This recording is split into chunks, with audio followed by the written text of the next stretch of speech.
Hello students, welcome back once again. So I hope everybody is doing good and आप सब अच्छे से lectures follow कर रहे होंगे, मैं उम्मीद करता हूँ। डेफिनेट इंटीग्रेशन टॉपिक में हमने near about 17 to 18 lectures complete किए और उन लेक्चर्स में हमने पूरा थ्योरेटिकल पार्ट जो हमारे बोर्ड एग्जामिनेशन के लिए है वो कवर किया, एज वेल एज जेई के लिए और महाराष्ट्र सीईटी एग्जामिनेशन के लिए जो जो इम्पोर्टेंट की पॉइंट्स थे जो आपके टेक्स्ट बुक में नहीं थे और जो जेई के सिलेबस में थे वो भी मैंने आपको बताया, है ना। सो बिल्कुल लेक्चर्स को बहुत अच्छे से आप देखिएगा। सारे 17-18 लेक्चर्स जितने भी लेक्चर्स हुए हैं उस पर्टिकुलर टॉपिक पर उसको बिल्कुल अच्छे से आप एनालाइज करिए, अच्छे से देखिए, अच्छे से उनको सीखिए और मैक्सिमम नंबर ऑफ क्वेश्चंस वहां से प्रैक्टिस करिए, ठीक है। और कोई भी ऐसा थ्योरेटिकल पार्ट जो आपको कहीं पर समझने में दिक्कत हो रही है या समझ में नहीं आया है तो वो मुझसे तुरंत डिस्कस कीजिए, ठीक है। बट उसके लिए आपको लेक्चर्स को अच्छे से देखना होगा। तो सबसे पहला काम यही है आपका, सीक्वेंस वाइज, है ना, सीक्वेंस वाइज लेक्चर्स को देखिए। ऐसे नहीं कि किसी ने लेक्चर 1 देखा फिर डायरेक्टली लेक्चर 4 देखने लग गए या लेक्चर 7 देखने लग गए या फिर बीच बीच में से स्किप करके देखने लग गए। नहीं, आपको पूरा लेक्चर बहुत अच्छे से देखना है, क्योंकि उससे आप क्या सीखेंगे, थ्योरेटिकल पार्ट का कॉन्सेप्ट तो सीखेंगे ही सीखेंगे, साथ ही साथ में क्वेश्चन को, है ना, क्वेश्चन को सॉल्व करने की अप्रोच भी आपको पता चलेगी, है ना। अगर कभी कभी आप क्या करेंगे कि, है ना, जैसे मैंने कोई क्वेश्चन स्टार्ट किया, बहुत लोग करते होंगे, क्वेश्चन स्टार्ट किया और फिर डायरेक्ट आगे आगे फॉरवर्ड करके देखेंगे कि यार इसका आंसर क्या आ रहा है। नहीं, आपको पूरा क्वेश्चन अच्छे से देखना है ना। क्वेश्चन अच्छे से देखेंगे तो आपको अप्रोच समझ में आएगी कि यार इस टाइप का क्वेश्चन अगर आएगा तो इससे हमें कैसे डील करना है ना। तो मैंने आपको डेफिनेट इंटीग्रेशन की इंपॉर्टेंस के बारे में तो बताया ही था कि कितना इंपॉर्टेंट चैप्टर है, प्रॉपर्टीज से कितने अच्छे सवाल जेई मेन पे बनते हैं, साथ ही साथ न्यूटन लैबनिट्ज थ्योरम जो हमने लास्ट में डिस्कस करी और रिडक्शन फॉर्मूले में डिस्कस किए जो हमारे जेई के टॉपिक में है।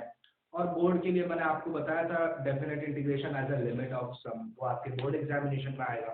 तो पूरा पैकेज जो डेफिनेट इंटीग्रेशन में जितनी भी चीजें थी इंपॉर्टेंट वो सारी हमने कवर की है। और उससे पहले ऑफ कोर्स हमने इंडेफिनेट इंटीग्रेशन पढ़ा था। तो बिल्कुल अच्छे से मैं वापस रिपीट करता हूँ, लेक्चर्स को बिल्कुल अच्छे से देखिएगा।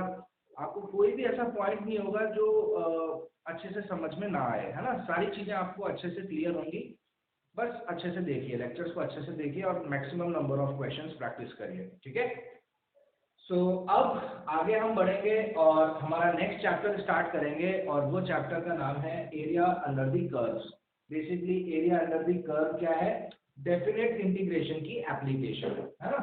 वापस से हम एक छोटा सा रिवीजन देख लेते हैं। क्लास 12 की मैथमेटिक्स सेकंड सेक्शन में हमने सबसे पहला चैप्टर पढ़ा था डिफरेंशिएशन, है ना। सबसे पहला चैप्टर हमने पढ़ा था डिफरेंशिएशन। फिर हमने पढ़ा एप्लीकेशन ऑफ डिफरेंशिएशन या एप्लीकेशन ऑफ डेरिवेटिव। फिर हमने पढ़ा इनडेफिनेट इंटीग्रेशन, है ना। फिर हमने पढ़ा है इनडेफिनेट इंटीग्रेशन। उसके बाद जो हमने टॉपिक पढ़ा वो पढ़ा डेफिनेट इंटीग्रेशन, है ना। उसके बाद हमने पढ़ा डेफिनेट इंटीग्रेशन। और अब आप बोल सकते हो कि जैसे हमने डिफरेंशिएशन खत्म करके उसकी एप्लीकेशन पढ़ी, अब हम डेफिनेट इंटीग्रेशन को खत्म करके उसकी एप्लीकेशन पढ़ रहे हैं और इसकी एप्लीकेशन का नाम है area under the curves. Area under the curves, इस चैप्टर को आप शॉर्ट में ये भी बोल सकते हो कि एप्लीकेशन ऑफ इंटीग्रेशन, है ना। इसको आप एप्लीकेशन ऑफ इंटीग्रेशन भी बोल सकते हो, ऑफ कोर्स डेफिनेट इंटीग्रेशन, ठीक है। और मैंने आपको डेफिनेट इंटीग्रेशन का एक्चुअल मीनिंग समझाया था कि what is the actual meaning of definite integration. Definite integration का एक्चुअल मतलब क्या होता है, area under the curve, limit of sum का कॉन्सेप्ट भी हमने वैसे ही समझा था। साइन एक्स और कॉस एक्स के इंटीग्रेशन जब हम करते थे तो वो कॉन्सेप्ट हमने समझा था। तो डेफिनेट इंटीग्रेशन का एक्चुअल मतलब होता है एरिया अंडर द कर्व, है ना। वही area under the curve nutshell, मतलब इन डिटेल अब हम इस चैप्टर को पढ़ने वाले हैं, है ना। सो चलिए स्टार्ट करते हैं एरिया अंडर द कर्व्स। उससे पहले वापस से बस एक बात आप अपने दिमाग में फिट कर लिए, what is the actual meaning of definite integration. The meaning of definite integration is area bounded by या एनक्लोज्ड बाय द रीजन, या मतलब जो भी कर्व, जैसे आपको कभी यूं पूछा कि यार मान लीजिए एक कर्व है, ठीक है, कर्व मान लीजिए ये एक पैराबोला है और यहाँ से एक स्ट्रेट लाइन गुजर रही है। तो इस पैराबोला को इस स्ट्रेट लाइन में जिन पॉइंट्स पे काटा, जैसे ये हो गया पॉइंट ऑफ इंटरसेक्शन, तो इस रीजन का एरिया बताइए, तो इस रीजन का आपको एरिया पूछ लेंगे ऐसे, तो इस रीजन का एरिया क्या होगा, ठीक है ना। तो इस टाइप के क्वेश्चंस बनेंगे इस चैप्टर में। तो ये चैप्टर काफी इंपॉर्टेंट है। किस टर्म्स में बात करें तो इसके लिए हमें बेसिकली फंक्शंस के ग्राफ है ना, कौन सा फंक्शन, जैसे parabolic function, circle, ellipse, straight line, exponential function, logarithmic function, modulus function, इन सारे फंक्शंस के ग्राफ बनाने है ना हमें आने चाहिए, ठीक है। सारे स्टैंडर्ड जो फंक्शंस जो मैंने बोले हैं इनके आपको शेप्स की जानकारी होनी चाहिए। जैसे अगर मैं बोलूँ x² = y, तो आपको उसका ग्राफ बनाना आना चाहिए। बिना ग्राफ बनाए इस एरिया अंडर द कर्व के क्वेश्चन को करना बहुत बहुत मुश्किल होता है ना, मान लो इम्पॉसिबल ही है। तो आप ये समझ लीजिए कि एरिया अंडर द कर्व का अगर कोई सवाल आएगा तो हमें पिक्चर तो ड्रॉ करनी पड़ेगी, ग्राफ बनाना पड़ेगा।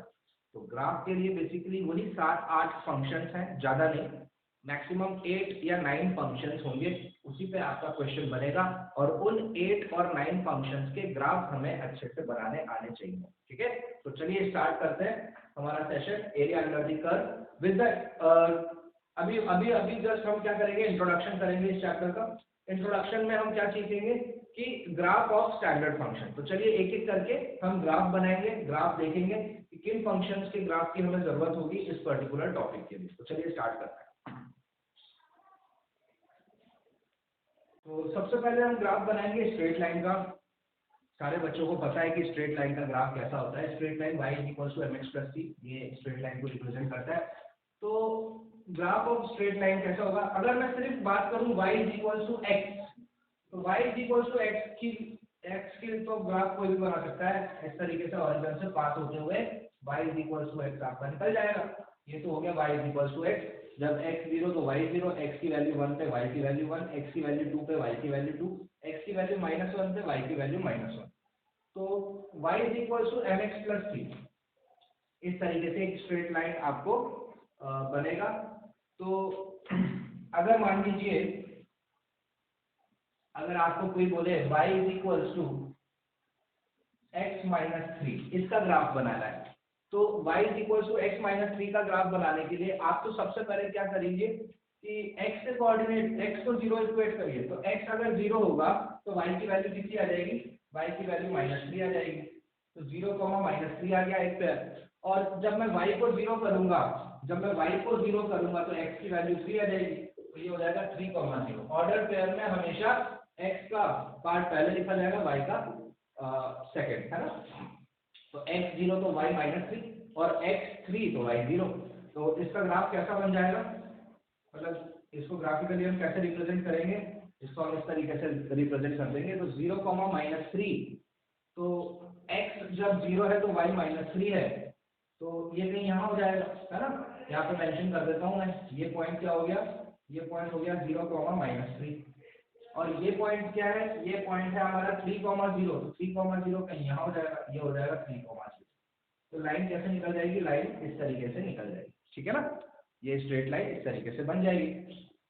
सो ये बेसिकली स्ट्रेट लाइन बनाने का मतलब, अब आप समझदार हो, अगर अब आपको कोई पूछेगा y = -2x + 4, इसका ग्राफ बनाना है, तो फटाफट x को 0 करो, x को 0 करके y क्या मिल जाएगा, y 4 मिल जाएगा। तो एक तो हो गया 0, 4, और y को 0 करके x क्या मिल जाएगा, y 0 होगा तो -2x = -4, तो x का वैल्यू कितना हो जाएगा, 2 हो जाएगा। तो ये हो जाएगा आपका 2, 0, ठीक है ना। x जब 0 है तो y 4 है, और y जब 0 है तो x कितना हो जाएगा, x हो जाएगा 2, है ना। तो इसका ग्राफ कैसे बन जाएगा, इसका ग्राफ ऐसे बन जाएगा, देखो 0, 4 कहीं यहाँ होगा, और 2, 0 कहीं यहाँ होगा। तो ग्राफ ऐसे बन जाएगा, ठीक है ना, ठीक है। सो आई होप स्ट्रेट लाइन को अब आप इजीली बना सकते हो। तो कोई भी स्ट्रेट लाइन आ गई, अगर y = mx + c के फॉर्म में आ गई, तो पहले x को 0 करके y निकालो, y को 0 करके x निकालो, आपको दोनों पॉइंट्स पता चल जाएंगे, लाइन खींच देना, आपका ग्राफ बन जाएगा। तो ये था स्ट्रेट लाइन के बारे में, ठीक है। चलिए नेक्स्ट डिस्कस करते हैं। शेप आता है पैराबोला का। पैराबोला हमने क्लास 11 कॉनिक सेक्शन में पढ़ा होगा आप सबने। अच्छा आपने ये सब पढ़ा होगा, x square is equal to 4ay, x square is equal to -4ay, y square is equal to 4ax and y square is equal to -4ax। ऐसे चार पॉसिबल ओरिएंटेशन आते थे। तो अगर मैं y is equal to x square यानी x के square की बात करूंगा तो उसका शेप कैसा बनेगा, पैराबोला, मतलब नेकलेस अपवर्ड्स, है ना, यू की तरह बनेगा ऐसे। आप देखो x की अगर आप कोई भी नेगेटिव वैल्यू डालोगे तो भी y पॉजिटिव आएगा, और x की अगर कोई पॉजिटिव वैल्यू डालोगे तो कोई मसला है ही, तो भी वो पॉजिटिव ही आएगा। तो x की पॉजिटिव वैल्यू पे भी y पॉजिटिव और x की नेगेटिव वैल्यू पे भी y पॉजिटिव, ठीक है। तो y बराबर एक्स स्क्वायर है ना, y बराबर क्या है, ये एक्स स्क्वायर है, या आप एक्स स्क्वायर बराबर y भी पढ़ सकते हो, कुछ भी पढ़ना चाहो। तो ये जो कर्व हमें बताता है, ये कर्व हमें क्या बताता है, ये कर्व है ना, इसको बीच रास्ते से मैं अगर देखूं तो ये क्या है, जैसा यहाँ दिख रहा है वैसे ही यहाँ दिख रहा है, ठीक है ना। तो y is equal to x square, this curve is symmetric, है ना, सिमेट्रिक अबाउट y एक्सिस, ठीक है ना। y is equal to x square जो है वो क्या है, कर्व सिमेट्रिक है about y axis, positive y axis भी लिख सकते हो आप, y पॉजिटिव, है ना, क्योंकि देखो ये आधा रास्ता है, सिमेट्रिक है ना, सिमेट्री देखो आप इसकी, जो जैसा यहाँ दिख रहा है वैसे यहाँ दिख रहा है ना, ये देखिए आप, जैसे ये यहाँ दिख रहा है वैसे ये यहाँ दिख रहा है, ठीक है। तो y is equal to x square क्या है, पैराबोला होता है अपवर्ड्स, और ये होता है सिमेट्रिक अबाउट y एक्सिस, ठीक है। इसी तरीके से अगर आपको कभी y is equal to minus x square का ग्राफ बनाना हो तो इसको उल्टा कर दो, उल्टा यू बना दो, ऐसा आ जाएगा, y is equal to minus x square का ग्राफ इस तरीके से आ जाएगा, ठीक है ना। थोड़ा सा ये अजीब सा हो गया, ठीक है, ऐसा,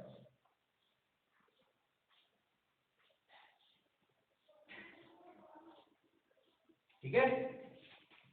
तो ये किसका हो गया, y is equal to minus x square का ग्राफ हो गया, ये हो गया y is equal to x square. अच्छा इसकी सिमेट्री क्या हो जाएगी, it is symmetric about negative y axis, है ना, नेगेटिव y एक्सिस इसकी सिमेट्री हो जाएगी, ठीक है ना। बहुत ही आसान सी बात है, 11th में पढ़ा हुआ है, बस आपको शेप बनाना आना चाहिए। ये 4x 4ay, ये a तो क्या होता है, a वर्ग, मतलब a आप निकाल सकते हैं कैसे भी करके, ठीक है, a फोकस होता है हमारा, ठीक है ना।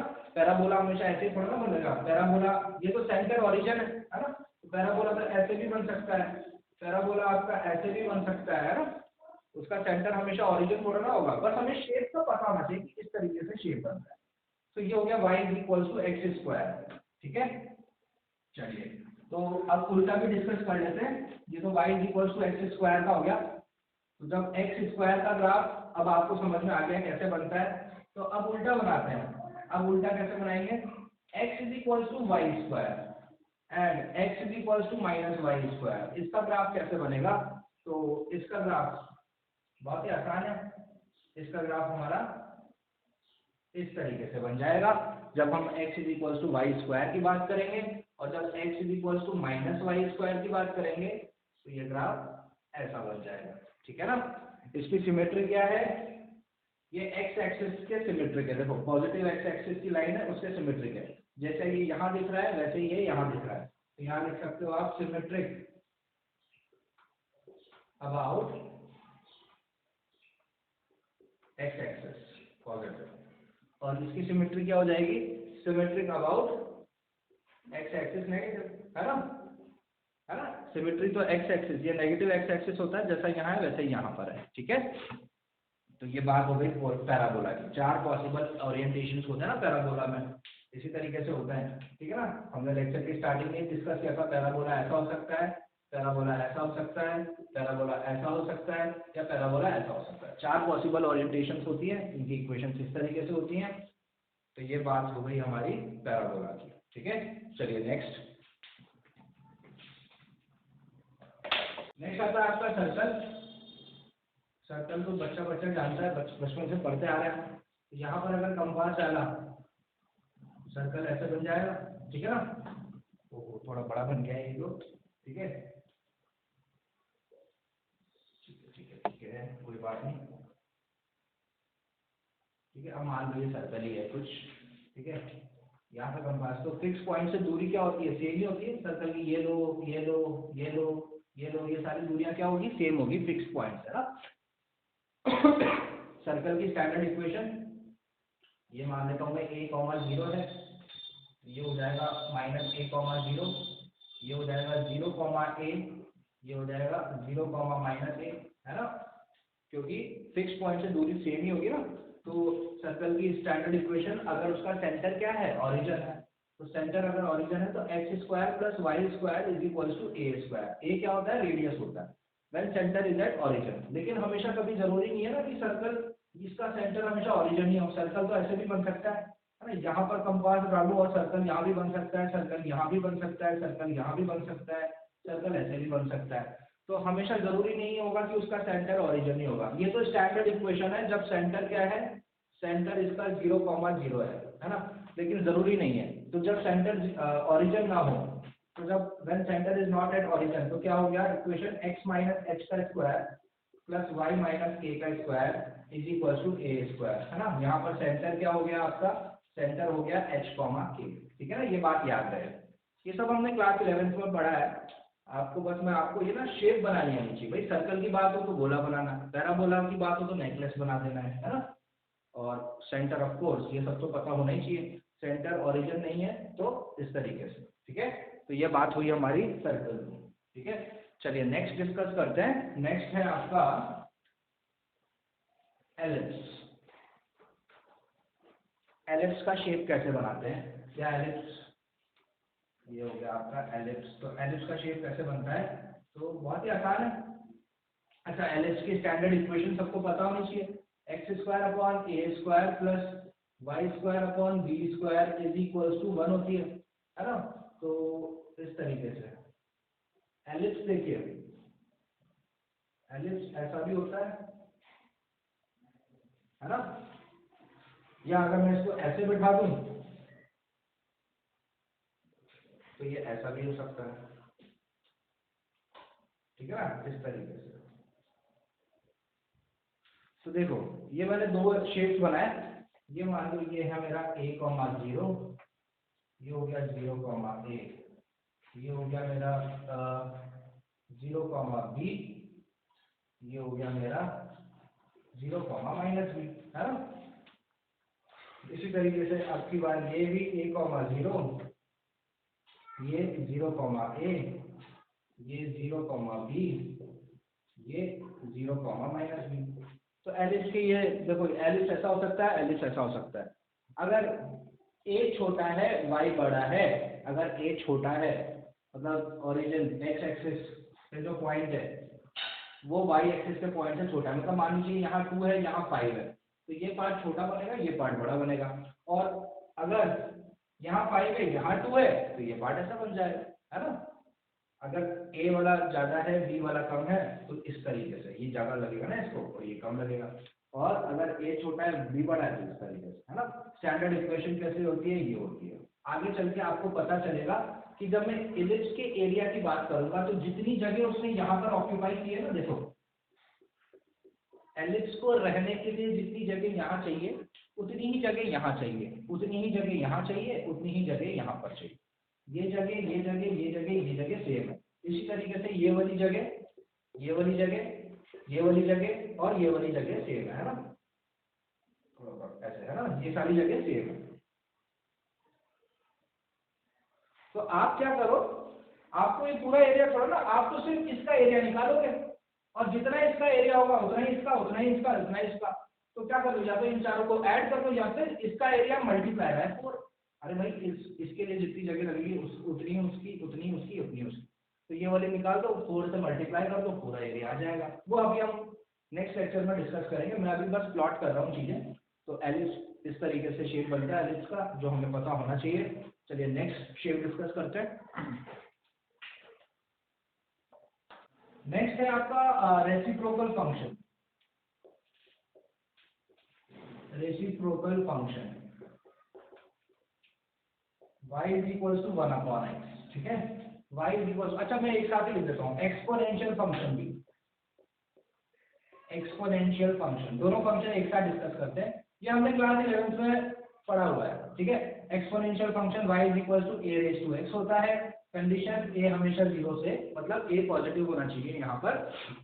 एक्सपोनेंशियल फंक्शन डिफाइन तभी होता है, a can not be negative, वहीं से लॉगरिथमिक फंक्शन आता है। तो reciprocal function y is equal to 1/x। Of course मैं यहाँ पर x की वैल्यू 0 नहीं डाल सकता क्योंकि वो नॉट डिफाइन हो जाएगा। तो रेसिप्रोकल फंक्शन का जब मैं ग्राफ बनाऊंगा तो आप देख सकते हैं x की वैल्यू जितनी मैं बड़ी डालता जाऊंगा y मुझे उतना ही छोटा मिलता जाएगा। x की पॉजिटिव वैल्यूज पे y पॉजिटिव ही आएगा, x की बहुत बड़ी पॉजिटिव वैल्यू पे y बहुत छोटा पॉजिटिव नंबर, और x की बहुत बड़ी नेगेटिव वैल्यू पे y बहुत x की अगर बहुत ही छोटी नेगेटिव वैल्यू है तो y बहुत ही बड़ी नेगेटिव वैल्यू देगा आपको, और 0 पे तो ये कभी मिलेगा ही नहीं। तो एक्सपोनेंशियल ये रेसिप्रोकल फंक्शन का ग्राफ कैसे बनेगा, ऐसे ऐसे ऐसे ऐसे आता जाएगा, 0 पे कभी नहीं मिलेगा तो ये ऐसे चला जाएगा, ठीक है। इसी तरीके से यहाँ से ये इस तरीके से ऐसे जाएगा और इस तरीके से आएगा। देखो ये है 0, 0 पे ये कभी ना आएगा, 0 पे डिफाइन है ना, तो 0 के आस पास आकर बस बाय करके चला जाएगा। आप 0.0000000 करोड़ों बार 1 डाल दो, बहुत पास से निकल जाएगा, लेकिन 0 नहीं आना। तो ये रेसिप्रोकल फंक्शन का ग्राफ होता है। ये तो सब मैंने आपको क्लास 11 में बताया भी है, अभी अच्छे से याद रहे, है ना, क्योंकि हमारे को एरिया अंडर द कर्व में कभी कभी क्वेश्चन सॉल्व करने के लिए अगर कभी रेसिप्रोकल फंक्शन दे दिया गया हो तो ये जरूरत पड़ सकती है हमें। तो ये रेसिप्रोकल फंक्शन होता है। एक्सपोनेंशियल फंक्शन का ग्राफ सबको पता है, एक्सपोनेंशियल फंक्शन में a कभी नेगेटिव हो नहीं सकता, x की वैल्यू में पॉजिटिव भी डाल सकता हूँ, नेगेटिव भी डाल सकता हूँ। एक्सपोनेंशियल फंक्शन का ग्राफ ऐसे चढ़ता है, ठीक है ना। जब मैं मान लो 2x की बात करूँ या 3x की या 4x की, तो उसका ग्राफ ऐसे बनेगा, है ना, ऐसे नीचे से आता जाता है, ये ऐसे नीचे से आता जाता है, आता जाता है, अच्छा धीरे धीरे धीरे धीरे बढ़ता जाता है। और ये वाली चीज हमेशा क्या होती है, x बराबर 0, जब मैं यहाँ पर 0 डालूंगा तो y की वैल्यू 1 मिल जाएगी, तो ये वाला पॉइंट हमेशा 0,1 होगा। तो ये हो गया y equal to a raise to x का ग्राफ, याद रहे y equal to a raise to x का ग्राफ इस तरीके से बनता है। और जब y equal to a raise to minus x का ग्राफ बनाना हो तो कैसे बन जाएगा, बस इसका उल्टा कर दीजिए, ऐसा बन जाएगा। ये पॉइंट तो हमेशा सेम ही रहेगा, ये पॉइंट तो हमेशा क्या रहेगा, 0,1 ही कहलाएगा। तो रेसिप्रोकल फंक्शन का ग्राफ इस तरीके से, एक्सपोनेंशियल फंक्शन का ग्राफ इस तरीके से। ये ऑलरेडी हम पढ़ चुके हैं हमारे क्लास 11 फंक्शन टॉपिक में, है ना, वापस से देख लीजिए एक बार, ठीक है। चलिए नेक्स्ट डिस्कस करते हैं। फिर नेक्स्ट फंक्शन आता है आपका मॉड्यूलस फंक्शन।